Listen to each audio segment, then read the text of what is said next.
Gusto ko bumili ng aso. Nawawala kasi si Blacky. Wala kayo aso. Nawawala si... Uy! Bili tayo.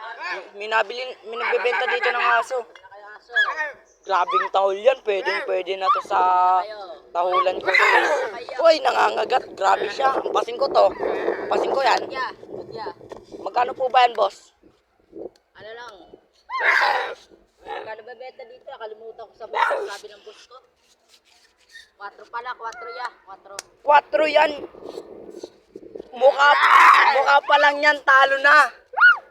Mukha pa lang yan. Talo na, boss. Eh, bumili nga ako niyan doon sa Baklaran. 2 pesos lang eh.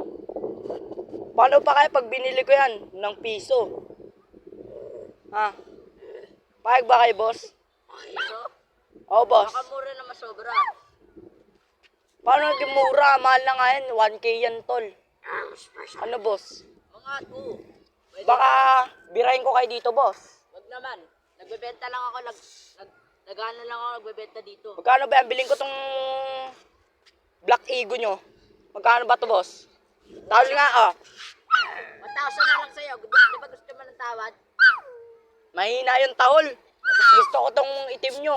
Ayan na yan. 5K. Grabe ba? Nangangagat to. Ay, gusto ko, nanakman. 5 yan, boss. 5. 5. Wala bang tawad dyan? Magkano ba gusto mo, boss? Ba, bariling ko yung mukha mo. Magkano ba gusto mo, boss? 2 pesos. Ano, papayag ka ba, boss? Oo. Pwede na yung matres. Birahin ko kayo dito, boss. Boss, pwede na matres. Naghanap buhay ako, boss eh. Gagawin mo dos o hindi? Sige na, boss. Oh, buhay mo na, Birahin ko. boss. O, dos.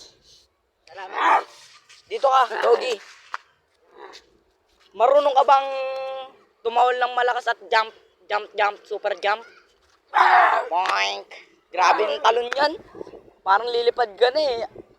Parang ibon yung binili ko eh, hindi aso eh. Mukha pa lang yan. Yun lang guys.